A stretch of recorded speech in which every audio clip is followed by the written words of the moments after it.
본 방송에서 제공하는 투자 정보는 투자 판단에 대한 조언입니다. 방송에서 제공하는 주식의 가치, 가격 상승 및 가격 하락에 대해서는 방송사에서 보장하지 않습니다. 네, 안녕하세요. 신의 한수의 이종수 전문가입니다. 자, 오늘은 설날 맞이를 통해서 강의를 준비를 했는데요. 차트를 가지고 시장이 만약에 이탈이 됐을 때 어떻게 우리는 대응을 해야 될 건가? 지수 하락장에 대해서 우리가 생각을 해봐야 되니까. 왜냐면 지수가 강하면 이런 고민은 안 할 텐데 계속 수급이 꼬이면서 최근에서 시장에서 건설주라든지 아니면은 카카오그룹주, 셀트리온그룹주, 그다음에 조선주 등등에서 종목들이 지금 흔들리면서 수급도 굉장히 안 좋고요. 그런 부분들을 봤을 때에서는 우리가 2822자리가 깨졌을 때 하방으로 떨어지면 과연 어디까지 떨어질 수가 있고 떨어질 때에서는 종목들에 대해서 우리가 어떤 대응을 좀 펼쳐야 될 건지 그 부분에 대해서 추가적인 강의를 제가 준비를 해봤습니다.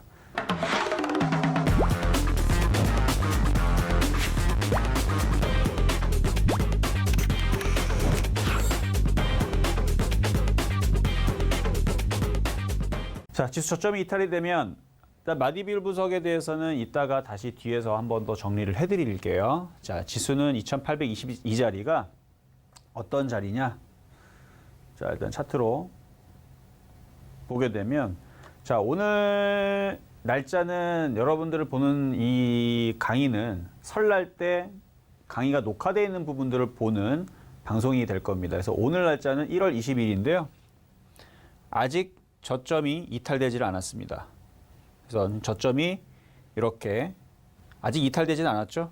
최저점이 2822자리. 아직 저점이 이탈되지 않은 자리.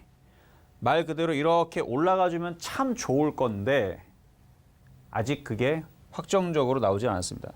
일단은 여기 지금 오늘 20일 기준으로 2900은 무조건 안착을 해줘야 돼요. 그래야 단타가 나옵니다. 여러분들이 단타 매매를 하고 싶다. 그러면 2900을 안착을 하는 걸 보고 단타를 하시면 됩니다.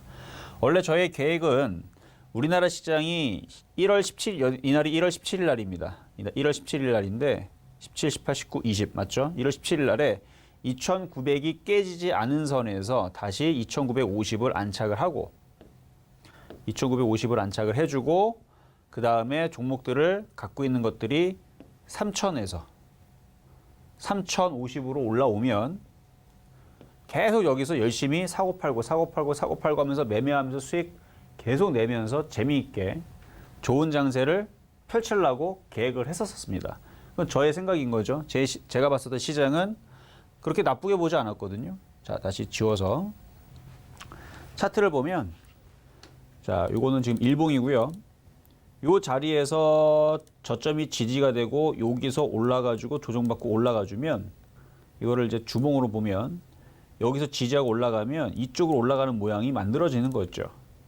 60일선을 안착을 하고 올라가주면서 3100, 3200 물론 가라고 한 것도 아니고 그냥 3000에서 3050 이 바운드리 내에서 움직이기만 했다면 종목들 뭐 강한 종목들 얼마나 많았습니까? 자, 오늘까지 오늘 1월 20일 목요일까지 오늘 종목들 강한 거 보면 이녹스 첨단 소재 여전히 강하게 잘 움직여주고 있죠. 그럼 코리아 서킷도 잘 움직여주고 있고 코리아 서킷 밑에 있는 이런 종목들도 여전히 강하게 움직여주고 나쁘게 보지 않았어요. 뭐 예를 들어서 또 PI 첨단 소재 이것도 PCB 관련주 쪽인데 이런 종목들 시장이 3000에 3050 안착했다면 이거 6만 원 가는 거예요. 6만 원. 6만 원 가고 뭐 5만 5천 원 당연히 가는 거고 원래는 그래야 될 시장인데 이렇게 즐거운 장이 돼야 되는데 자, 그리고 통신장비주 같은 경우 보면은 오늘 기산텔레콤이 상한가 들어갔더라고요. 물론 막판에 흔들렸지만 상한가 들어갔었습니다. 들어갔다가 흔들렸는데 이런 식으로 빠져있던 종목들이 급등도 나오고 그 다음에 이런 애들이 이제 기산텔레콤이 통신장비주가 강하게 움직였으니까 뭐 서진시스템도 통신장비주 쪽으로 해갖고 얘도 급등이 나오고 얼마나 차트가 이뻐요. 여기서 이렇게 갔어야 되는데 이렇게 올라갔었어야 되는 시장이어야 되는데 지금 우리나라 업종을 보게 되면 종목들이 시장이 지금 흘러내려서 그런지 60일선을 회복을 못하고 2900도 깨고 지금 전저점 자리가 2880자리 2880, 2822 이 자리를 지금 간드랑간드랑 거리고 있는 상황에서 현재까지 수급을 살펴보게 되면 이 수급이라는 거는 이제 기관과 외국인들이 샀는지 팔았는지를 보는 동향인데요. 자, 일별로 돌려서 보면은 자, 코스피입니다. 기관 투자자들은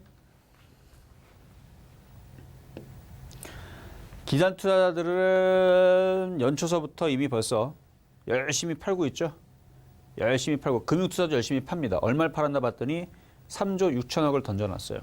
그나마 외국인들이 2조 7천억을 매수를 들어왔는데 좀 이따가 풋옵션 매수한 걸 보겠지만 풋옵션에서 얘는 해지를 걸어놨습니다. 450억을 강하게 들어와 있는 상황입니다.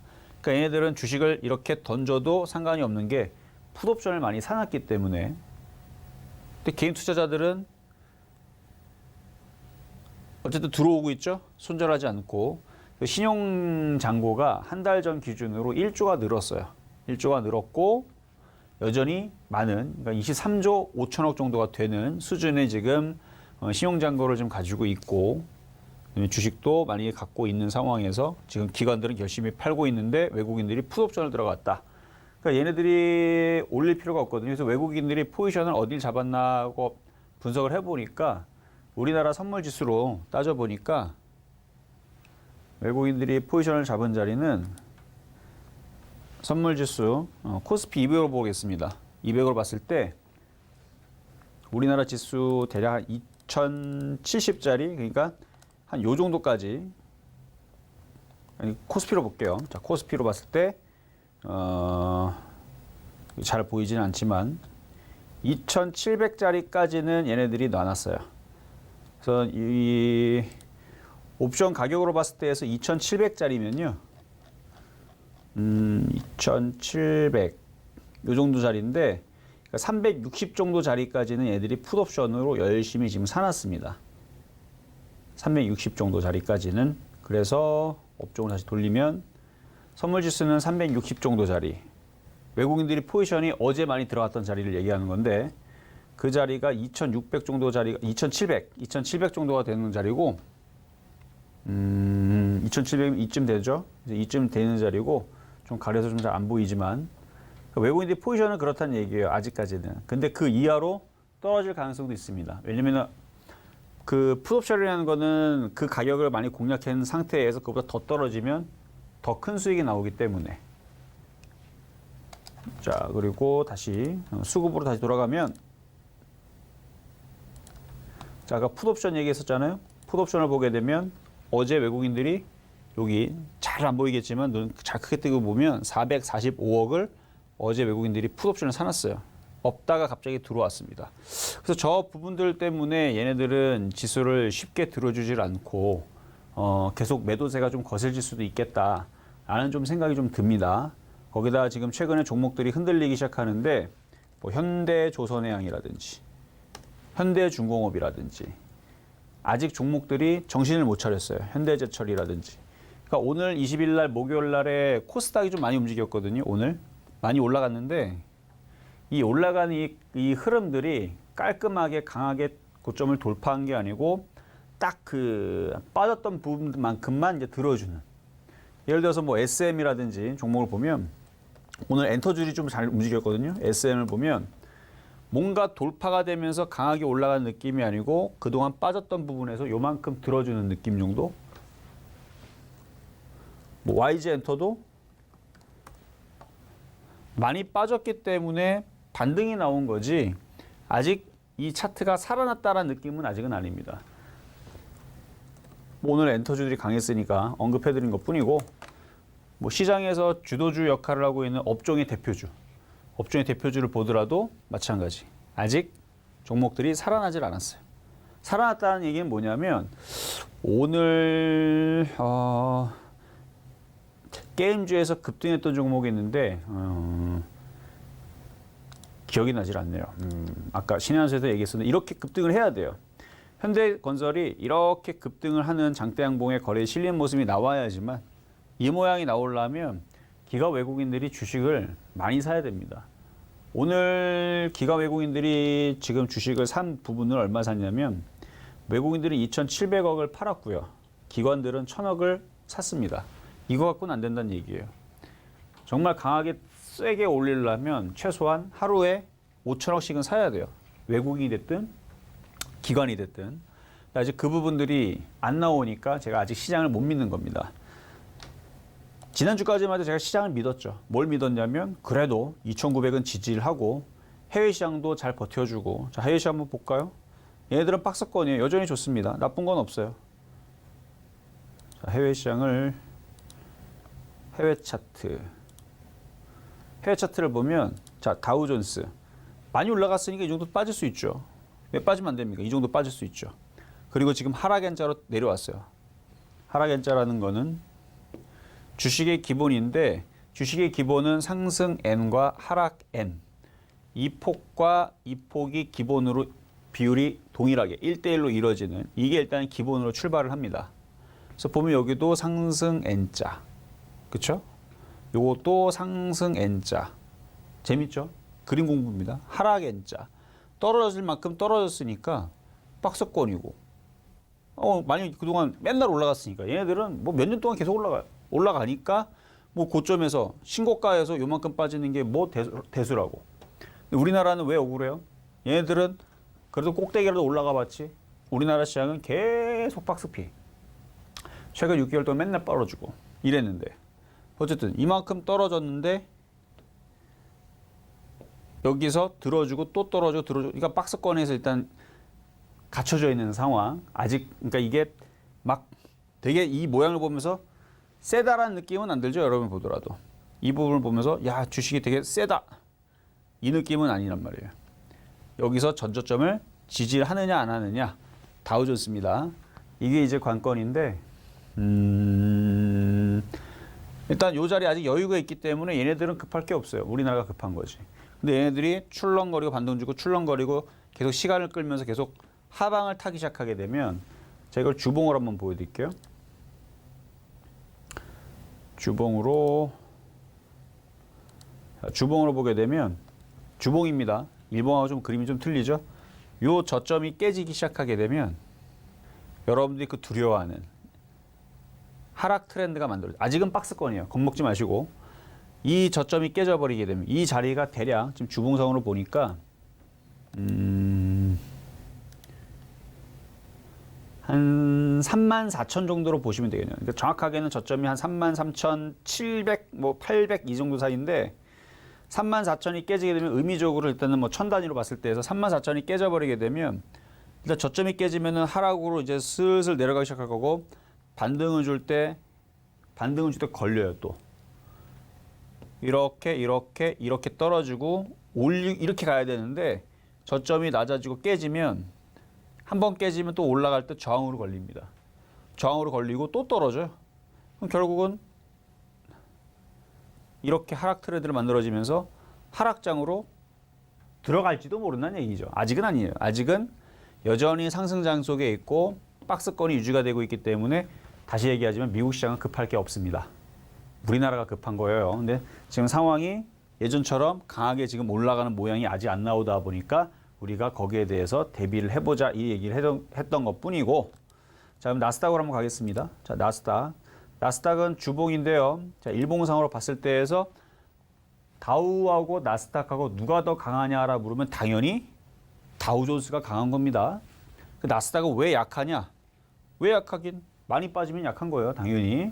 많이 빠졌죠. 많이 빠지면 좋은 거는 많이 빠졌으니까 반등이라는 게 줄 텐데 그 대신에 추세라는 거를 지금 다 중요한 얘기하고 있는 거예요. 지금 추세라는 거는 지지를 해주면서 많이 빠져야 돼요. 예를 들어서 추세라는 게 이렇게 이게 주추세선이라고 치면 이렇게 생겼든 저렇게 생겼든 많이 올라갔다 떨어지는 걸 누가 뭐라고 합니까? 이걸 지지를 해줘야 좋은 건데 이게 깨지면 안 돼요. 뭔가 트렌드에 뭐 이렇게 아니면 뭐 이렇게 아니면 뭐 요렇게 쇠기형이냐 상승 쇠기형이냐 뭐 깃발형이냐 아니면은 수렴형이냐 뭐 이렇게 패턴이 있으면 그 안에서는 조정을 받을 상관없는데 그걸 깼을 때가 문제가 되는 건데 자 요거는 일단은 이렇게 보면은 이것도 N자형 분석을 해보면 하락 N자죠. 자 요렇게 해서 N자 떨어졌죠. 그래 떨어진 거는 오케이 좋다 이거예요. 떨어진 건 좋은데 왜 여기를 깰라고 말라고 하느냐 이거죠. 이런 게 안 나와야 되는데. 그러니까 오늘 반드시 들어줘야지만 우리나라 시장도 미국의 나스닥이 살아날 텐데 반도체 지수 보면요. 어제 3% 빠졌습니다. 물론 오늘 밤 어떻게 되는지 봐야 되지만 그런 게 안 좋다는 얘기예요. 뭔가 빠지려고 자리 잡고 있는 거. 꽁무니 빼려고 하는 이런 모습들. 그래서 이거를 주봉으로 보기 전에 자 반도체 지수 보겠습니다. 자 반도체 지수는 어디가 깨졌어요? 이 저점이 깨졌죠? 이게 안 좋은 거예요. 이걸 왜 깨냐고. 깨기 시작하게 되면 하락으로 틀기가 좋아집니다. 반등 나올 때 반등이 반드시 강해져야 돼요. 이렇게 하락을 내었으면 그래 내려오는 거 좋다 이거야. 뭐 이렇게 해서 하락의 자로 내려오겠니? 그래 내려와라. 내려오는 건 좋은데 그러면 반드시 지지를 해주고 뭐를 해줘야 돼요? 무조건 세게 올라가야 됩니다. 근데 반등이 만약에 계속 약하다. 그러면은 하방을 타겠죠. 그래서 뭔가 저점을 깨는 건 안 좋아요. 항상 그렇습니다. 뭔가 저점을 안 깨는 게 좋은데 깨졌다면 그래 깨진 건 그렇다 치자. 깨졌으면 올라갈 때 세게 올라가줘야지 않겠니? 라는 겁니다. 그러니까 이건 뭐 마스닥에서 알아서 반도체 필라델피아 반도체 지수 얘네들 알아서 책임져야 되는 거고요. 그러니까 우리나라 시장도 왜 제가 17일 날에 왜 짜증이 났냐면 그래 여태까지 떨어진 건 오케이. 그 2,900을 지지해줘야 되는데 그것도 깨졌어. 그래 오케이. 그러면 지금까지 내려왔으면 강력한 반등을 줘야 되는데 자 우리나라 시장 갑니다. 자 일봉이에요. 여기 가려서 그러는데 2,900을 깼으면 그래 오케이 그것까지 알겠는데 이 저점 자리를 지지를 했으면 살아날 거라면 반드시 강력하게 들어 올려줘야 된다는 얘기입니다. 근데 지금 며칠째 안 나오고 있어요. 외국인들이 계속 팔고 있고 개인들은 계속 덤비고 있고 거기다 오늘 또 코스닥 움직였다고 또 개인 투자자들은 오늘 손절 많이 했어요. 개인 투자자들 한 3천억 가까이 코스닥 손절했기 때문에 올라갔는데 아마 오늘 종목들 움직이는 걸 보고 이거 시장 올라가려고 하는 건가 하면서 또 접근할 텐데 아직 시장은 안전하지 않습니다. 오늘 그 강의를 하는 거니까. 그러니까 거기에 속아서 아직은 안 돼요. 제가 뭐라 그랬어요? 3,050을 돌파하기 전까지는. 왜 3,050인가? 자, 봐봐 한번. 요 3,050이 이 저항 여기가 3,050입니다. 저항은 뚫어야 돼요. 그래야지만 머리 부딪히고 또 안 떨어지고 머리 부딪히고 또 안 떨어집니다. 뚫어야 돼요. 무조건 뚫어야 돼요. 그리고 3,050이 문제가 아니고 그 다음은 3,100. 요 자리 있죠?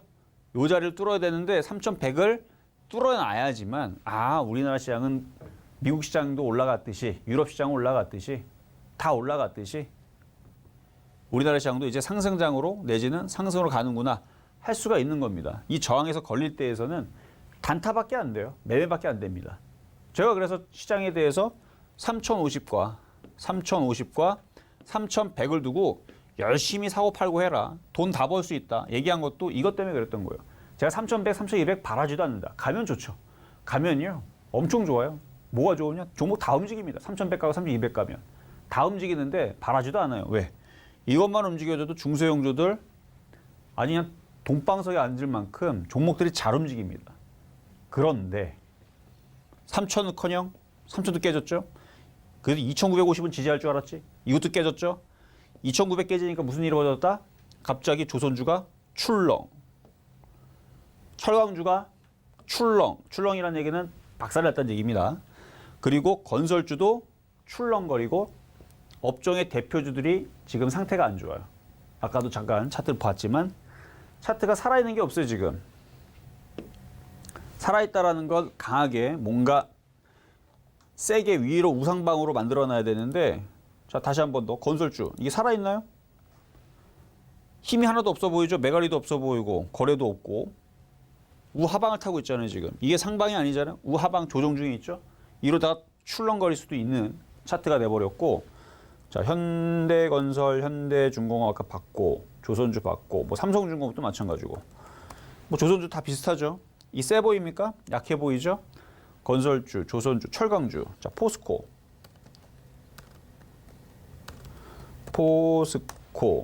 세 보입니까? 애매하죠, 얘도. 저점이 깨지면 어떻게 돼요? 다시 하방으로 계속 떨어질 겁니다. 그나마 좀 올라타보려고 열심히 노력했는데 그걸 또 다 원래 자료 내려가줬고 현대제철 얘도 뭐 똑같죠 뭐. 근데 오늘은 세아베스틸이 급락을 했죠. 물론 이제 물적 분할 이슈 때문에 그러는데 이런 게 나오면 안 돼요. 그렇다 하더라도 이런 거 자체가 안 좋은 겁니다. 뭔가 갑자기 종목들이 급락을 한다, 빠진다. 과거에서도 그랬었는데 시장은 괜찮은데 왜 종목들이 급락이 나오지? 시간이 지나니까 하락장이 찾아왔습니다. 그때 2008년도예요. 2007년도, 2008년도 넘어가면서 왜 갑자기 종목들이 급락을 하지? 주무실수인가? 아니더라고요. 왜 맨날 외국인들이 주식을 팔지? 기관들 주식 팔지? 장은 상승장인데 2007년도 상승장 왔을 때 하반기서부터 빠지고 차트도 있죠 여기? 보면은 우리나라 코스피 차트 주봉으로 볼게요. 찾기가 뒤로 많이 넘겨야 되니까 주봉으로 보면 나오니까 쭉 여기 2007년도 하반기 여기서 아니 갑자기 종목이 갑자기 이상하게 떨어져요. 아니 주시장 여기 보면 여기 왜 이렇게 좋은데 주시장이 계속 올라가니까 아니 주시장이 왜 이렇게 좋은데 왜 자꾸 외국인들이 주식을 팔지? 결국은 떨어지려고. 많이 떨어져서 이때 얼마나 떨어졌냐면 종목들이 마이너스 90% 났습니다. 상당히 많이 빠졌어요. 이거 뭐 여기서부터 버티고 했던 사람들이 이 정도는 떨어졌어요. 이때 주식 경험한 사람들은 이거에 대해서 인정을 할 거고, 그렇죠? 그러니까 이 고점 부분에서 잘 가다가 갑자기 종목들이 출렁출렁거리면 의심을 해봐야 돼요. 야, 이거 지금 시장이 안 좋은 게 아닌가? 왜냐면 지금 철강주하고 조선주하고 심심할 때마다 흔들리죠. 셀트리온 그룹주, 그 다음에 카카오. 그럼 여러분들 그러겠죠. 아, 그거는 뭐 분식회계 이슈가 있고, 뭐 카카오도 지금 뭐 회계에 대해서 이쪽도 문제가 있고, 뭐 카카오페이도 상장을 했는데 뭐 대주주가 팔았느니, 뭐 거기 누가 팔았느니, 뭐 이런. 근데 장이 강할 때에서는요 그런 얘기가 없습니다. 그런 얘기가 나와도요 오히려 거꾸로 더 올라갑니다. 옛날에 NC소프트가 그랬어요. 중간에 실적이 아주 안 좋았는데 거꾸로 막 올라가고 막 그랬던 적이 있습니다. 그러니까 장이 강할 때에서는 악재는 먹어가는데 그런 부분들이 좀 의심스럽다는 얘기고.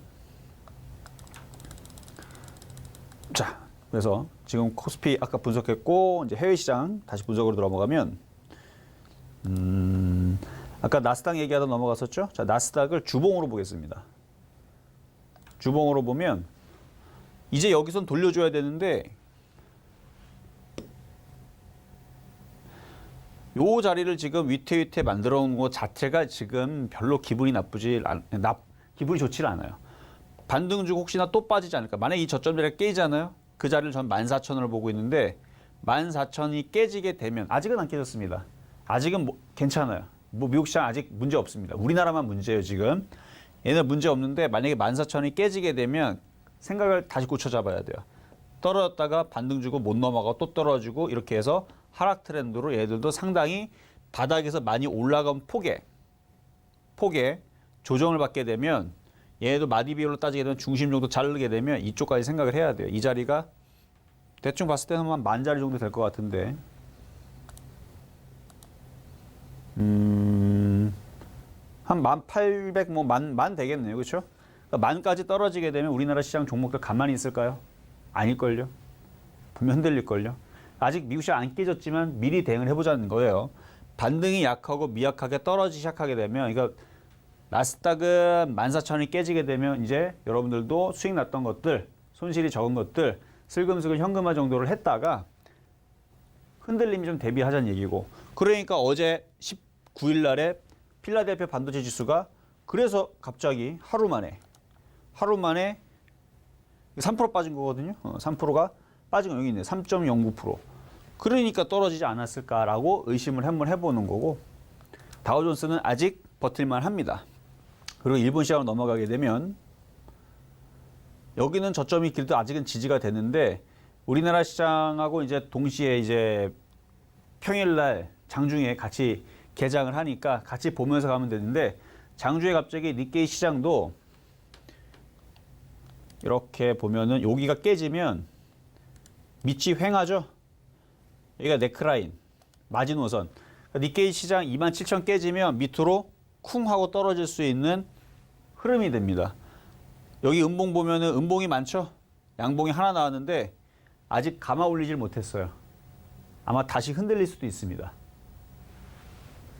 우리나라만 좀 억울한 건데 우리나라 올라간 게 없거든요. 올라간 게 없죠. 그래서 아까 전에 수급도 지금 꼬여 있고 외국인들이 풋옵션을 사 있고 이 상황에서 종목들의 주도주들은 삼성전자 좀 이따 분석을 하겠지만 삼성전자 보겠습니다. 삼성전자. 그래도 그나마 이 정도면은 양호한 거예요. 왜냐하면은 61선을 그래도 안착을 해놨잖아요. 그래서 이거는 그러니까 아직은 차트는 삼성전자는 저는 괜찮다고 봅니다.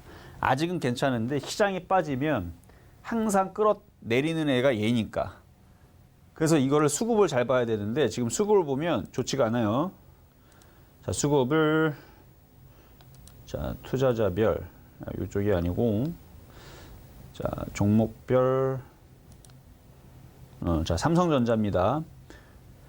기관들이 열심히 팔고 있죠. 열심히 팔고 있습니다. 오늘은 38만 주 사뒀다고 좋아할 게 아닙니다. 그동안 판 게 엄청 많아요. 700만 주 팔고 막 이랬어요. 외국인들이 오늘 좀 팔기 시작했고 연기금은 주식 참 잘해요. 열심히 팔고 있고 하여튼간 시퍼런 게 많죠. 시뻘건 게 많은 게 아니고 여기서 흔들어 놔도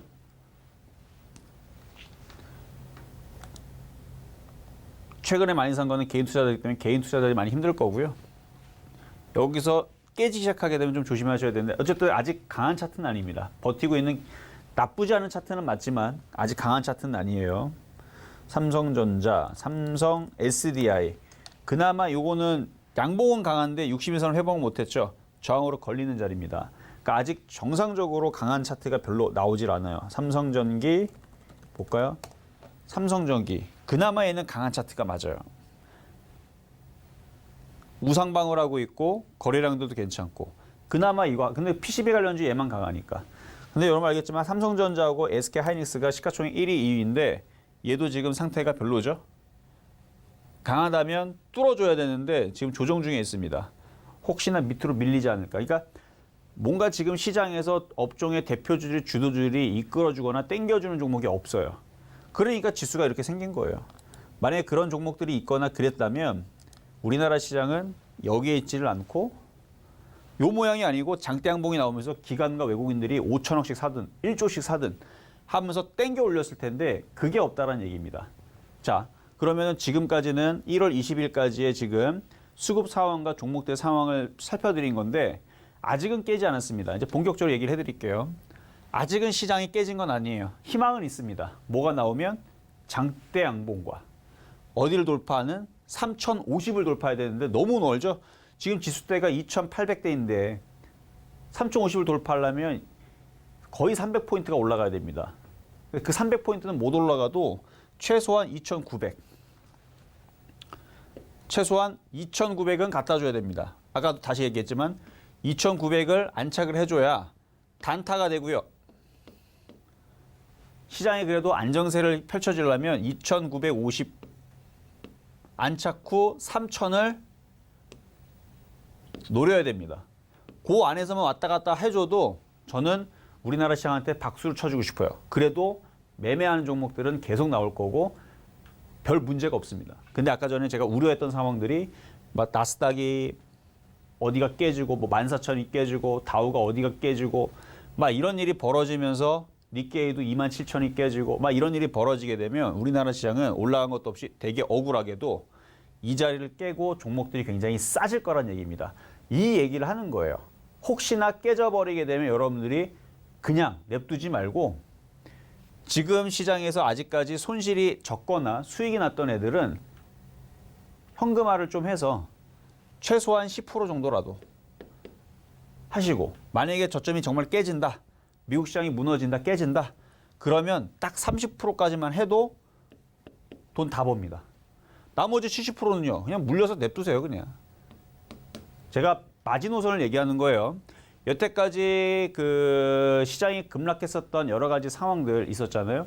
매년 있었을 거고 뭐 2년 전만 하더라도 코로나 사태 그 전에서도 2019년도에 한일 경제 그 제재 얘기 나왔을 때 불화수소 포토 레지스트리 이 얘기 나올 때에서도 시장 종목들이 30% 40% 급락이 나왔었습니다. 근데 현금화 전략만 잘 해놨다면 빨리 빠져나왔어요. 코로나 같은 경우들은 워낙 많이 빠져가지고 한 달 만에 한 달에 3주 만에 복구가 다 돼버렸습니다. 종목들이 그렇게 움직였어요. 바닥에서. 이렇게 현금화를 해놓고 나서 그때 당시 우수 MS, 그 다음에 우수 MS는 제가 공개 방송에서 대놓고 줬던 종목이고요. 제가 물어봤어요, 사람들한테. 현금화대 하려는데 했느냐? 못한 사람들이 대부분 여기 당연히. 그러고 나서 그럼 종목 뭐 물렸냐? 했더니 뭐 물렸대. 손실이 몇 프로냐? 마이너스 50%래.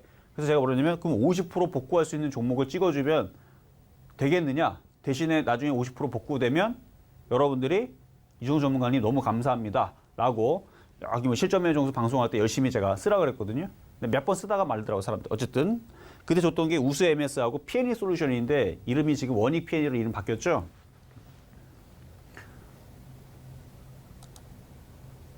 그때 줬던 종목이 우수 AMS하고 우수 MS. 요날 이 바닥에 있을 때 요걸 줘가지고 2020년 그래서 50% 박살난 거 이걸로 교체하라 그래서 다 그때 당시 그러니까 종목 마찬가지 시장이 흔들리잖아요.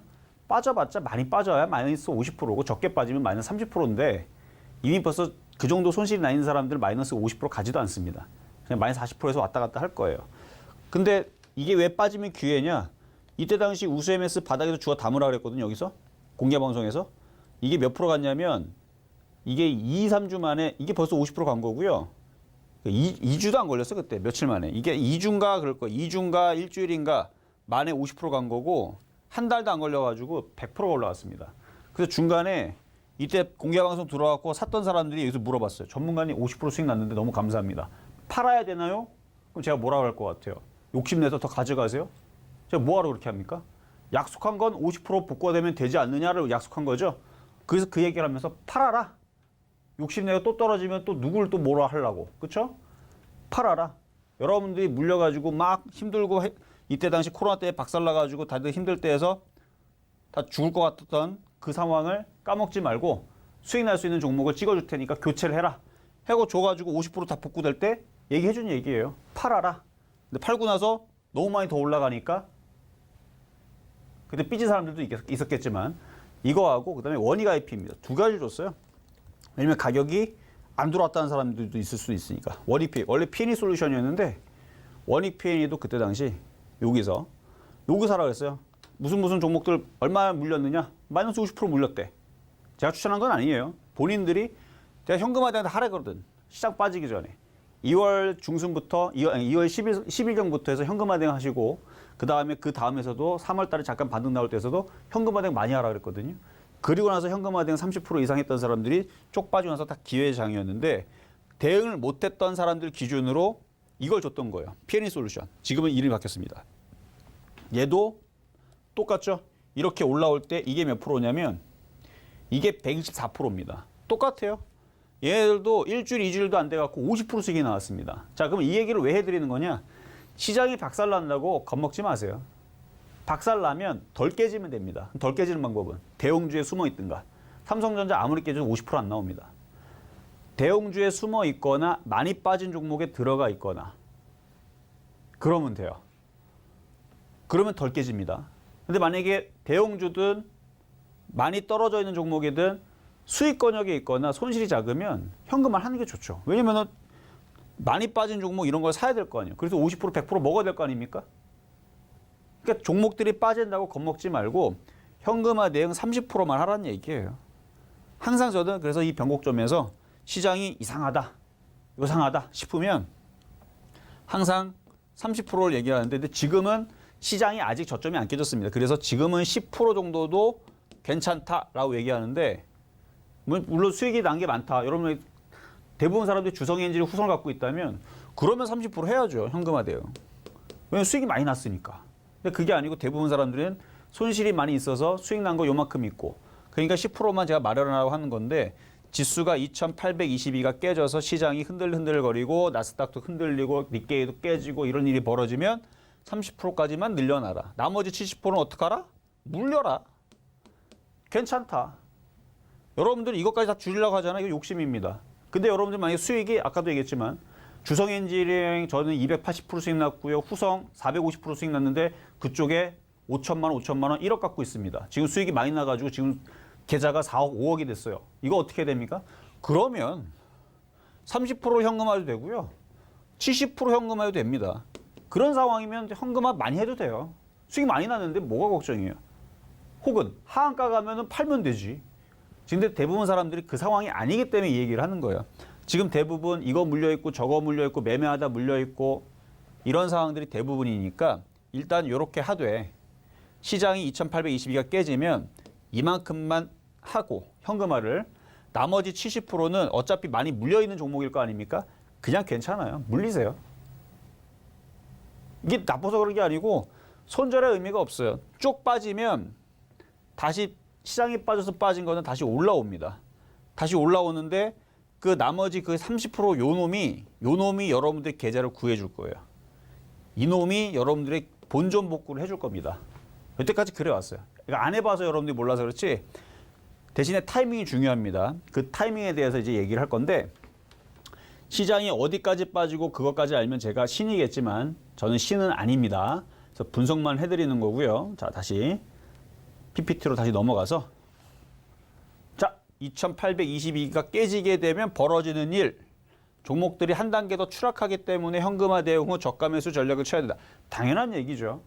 당연한 얘기인데 아까 그냥 앞에 설명을 길게 했을 뿐. 자, 손실이 작은 사람들이 일부 손절 현금 확보 재접근 전략 아까 얘기했죠. 지금 상황에서도 수익 난 사람들이 있다니까요. 없는 게 이상한 거지. 수익이 난 사람들이 있을 겁니다. 아니면 손실이 작은 것들 그렇게 해놓고 손실이 큰 사람들을 물타기를 어디서 해야 될지 시기와 타이밍 위치가 중요하다 이렇게 써놨는데 자 이제 주봉 분석을 갑니다. 자 코스피입니다. 주봉 분석이고 자 계산을 해보니까 바닥에서 이만큼 올라왔죠. 여기를 지지하고 원래는 이걸 예상했던 거예요. 이렇게 크게 올라가면 땡큐. 근데 그건 안 되더라도 요거는 해주겠지를 생각했던 건데 여기서 왜냐면은 유럽 시장, 미국 시장 다 좋았거든요. 여러분 알잖아요. 다 올라가 신고가 갔어요. 우리나라 이렇게 떨어질 때 다 신고가 갔거든요. 그러니까 우리나라 시장도 이거는 못 가더라도 여기서 이렇게 우상향을 이렇게 그려주면서 살살살살살살살 이렇게 움직였으면 떼돈 법니다. 엄청 좋은 장이었거든요. 근데 지금 생긴 걸 봐봐요. 지금 얘가 지금 올라가게 생겼나. 보면은 여기 저점을 자 다시 뒤로 가서 코스피 주봉 이 저점을 지금 깰 수도 있고 안 깰 수도 있고 근데 수급은 꼬였고 깨질 대로 우리가 전제로 하자고요. 깨지게 되면 그러니까 저도 안 깨졌으면 좋겠습니다. 다시 한번 얘기하지만 저를 미워할 필요는 없고 깨졌을 때 어떻게 할 거냐 30% 현금을 가지고 있으면 살아날 수 있다. 지금 강의가 그 내용이에요. 여러분들 겁주는 강의가 아니고 빠지게 되면 하락 N자로 떨어지면 이쯤으로 내려가는데 그 자리가 마디 비율로 볼 때에서 고점에서 여기가 382 자리입니다. 그 강의는 뒤에서 또 다시 정리를 해줄게요. 잠깐 정리를 해줄 건데 뭐 어려운 건 아니니까. 상승한 다음에 요 자리, 그 다음 자리가 2370자리인데 이 정도를 생각을 하고 우리가 시장 대응을 해야 된다는 얘기입니다. 자, 그리고 자 다음 그래서 종목을 보게 되면 그러니까 시장은 얘기했죠. 만약에 2820개면 그쪽까지 빠질 수 있다는 얘기고 그러면 종목들은 카카오 같은 경우들은 지금 보면은 여기 요 저점까지는 우리가 생각을 해야 돼요. 지금 요 자리가 이제 그 382 자리고 여기가 중심 자리입니다. 중심 자리가 밑으로 지금 내려와 있는 상황이기 때문에 손절할 필요는 없고요. 시장이 바닥을 찍는 상태에서 추가 매수를 하시면 되는데 왜냐하면 지금 많이 빠졌어요. 많이 올라갔으니까 떨어진 거지. 그래서 떨어지게 되면 요 자리에서 요 자리나 시장이 바닥을 잡으면 얘는 추가 매수 물타기를 해도 괜찮을 것 같아요. 지금은 안 됩니다. 지수가 2600이나 2370 정도 자리가 떨어졌을 때 그때에서 추가 매수를 뭐 72,000원까지 내려가 있다 그 자리에서 근데 그때 제가 방송에서 이 정도면은 이제는 물타기 내지는 신규 매수해도 좋다라는 얘기 나오면 그 정도는 생각을 하고 접근하시면 좋다는 얘기고요. 셀트리온 같은 경우도 거의 다 빠졌어요. 다 빠졌는데 시장이 바닥을 잡았을 때 그러니까 이것도 손절보다는 이제부터는 한번 모아 가볼까? 근데 시장이 만약에 출렁거려갖고 더 떨어지게 되면 이 정도까지는 생각을 해야 돼요. 이 완전 전저점. 이 정도. 10만 원서부터 해서 여기 요 자리서부터는 사도 되는 자리입니다. 이 얘기했다고 무턱대고 사면 안 되고 시장을 항상 점검을 해야 됩니다. 시장을 보고 시장이 저점이 깨졌느냐 안 깨졌느냐. 그래서 같은 관점으로 셀트리온 제약도 더 밑으로 내려올 때 사셔야 되고 HMM도 여기 2만 원서부터 해서 15,000원짜리. 그리고 네이버 같은 경우는 25만 원 전후, 그러니까 여기가 28만 원인데 28만 원, 23만 8천 원. 여기 라인으로 떨어지게 되면 이것도 접근해 볼 만한 종목입니다. 삼성전자 내려오면 안 되는데 일단 7만 원 정도는 생각을 하세요. 6만 7천 원이에요, 정확하게는. 마디비율을 봤을 때는 6만 7천 원에서 얘는 다른 종목들보다 덜 빠지는 거예요. 6만 7천 원에서 5만 8천 원까지. 내려오면 거기서 추가 매수를 한번 노려보시는 거 좋을 것 같고요. 삼성전기는 워낙 고점에 떠 있어서 이거는 쉽게 내려올라나 모르겠는데 한 15만 원 정도서부터 13만 원 사이에서는 아마 다시 노려올 수 있는, 만약에 이게 정말 싸게 내려서 12만 원 내려오게 되면 정말 괜찮은 종목입니다. 12만 원 내려오는데 안 내려올 거예요, 이거는. 최근에 수급이 좋고 강해서 삼성 SDI는 아직 그렇게 크게는 안 깨졌는데 한 50만 원 부분으로 내려올 때 이 자리에서 53만 4천 원에서 44만 6천 원 한번 적어보시고 나중에 조정받게 되면 그 자리가 정말 싼 자리였구나라고 느끼게 될 거예요. 왜냐면 제가 HMM 같은 경우도 떨어지기 전에 미리 얘기했거든요. 이거 여기서 사는 거 아니라고. 많이 올라갔으니까 2만 원에서 15,000원 떨어지면 사야 된다는 얘기를 작년에 했던 얘기예요. 작년에 상담으로 많이 들어와 있길래. 자, 그렇게 얘기했던 종목이고, 하이닉스도 한 10만 원 정도에서 9만 원 정도로 떨어지게 되면 그때에서 노려보시는 게 낫고, 지금은 신규 매수하시면 안 됩니다. 이렇게 해서 종목들 분석을 좀 해봤는데, 피보나치에 대해서 간략하게 짚어드리면 아까 전에 막 이것저것 얘기했었잖아요. 그러니까 되돌림 현상을 얘기하는 건데, 주식 투자자가 좋은 가격에 진입할 수 있게 만들 수 있는 그런 기법이라고 생각하면 되는데요. 이거예요. 주식이 상승을 하고 조정을 받으면 3825, 618에 대한 조정 비율을 갖습니다. 아까 얘기했었던 부분이 바로 그 부분이에요. 그러니까 여러분들이 코스피 2822가 깨지면 어디까지 빠질 수 있는가, 제가 얘기했던 부분들 있잖아요. 잘 체크를 해보고 정말 설날 전이든 설날 이후에든 깨졌을 때 여러분들한테 아마 굉장히 도움이 될 겁니다. 지금은 아직 안 깨졌기 때문에 뭐라는 거야 도대체, 이렇게 넘길 수 있거든요. 근데 정말로 깨져버리게 되면 여러분들이 지수가 어디까지 빠질 것인가, 이거에 대해서 정말 머리 아프게 고민할 텐데 이미 그거에 대한 답을 미리 내놨습니다. 2600과 2370짜리 마디비율로 볼 때에서, 그러니까 이게 일로 정말 지지하고 움직여버리게 되면 야 진짜 신기하다 하면서 여러분들이 깜짝 놀라겠죠. 주식도 똑같은 방법으로 조정받을 때 어디서 살 수 있는가 미리 예측을 해볼 수 있다는 얘기죠. 근데 이것은 무조건이라는 게 없기 때문에 계속 그거를 맞춰가면서 해야 된다는 거. 그러니까 무조건 맞는 기법이 아닙니다. 이거를 맞을 수 있게끔 계속 갈고 닦으면서 해야 되는데, 어쨌든 그 부분들에 대한 얘기들은, 추가적인 설명들은 방송에서 또다시 실전 매매 정수와 신의 한 수에서 여러분들한테 지수가 2600까지 밀릴 것인지 2700에서 마무리가 될 것인지 그 부분에 대한 얘기는 차후에 다시 하도록 하겠습니다.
자, 오늘 설날 강의는 여기서 마무리를 할 거고요. 여러분들 도움드릴 수 있는 이제 그 채널과 소통 방송이 열려 있습니다. 그래서 노란톡방 열려 있으니까요. 많이들 들어오시고요.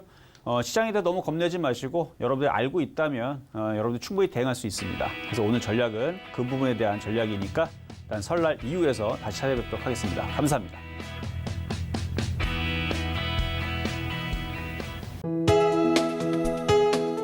본 방송에서 제공하는 투자 정보는 투자 판단에 대한 조언입니다. 방송에서 제공하는 주식의 가치, 가격 상승 및 가격 하락에 대해서는 방송사에서 보장하지 않습니다.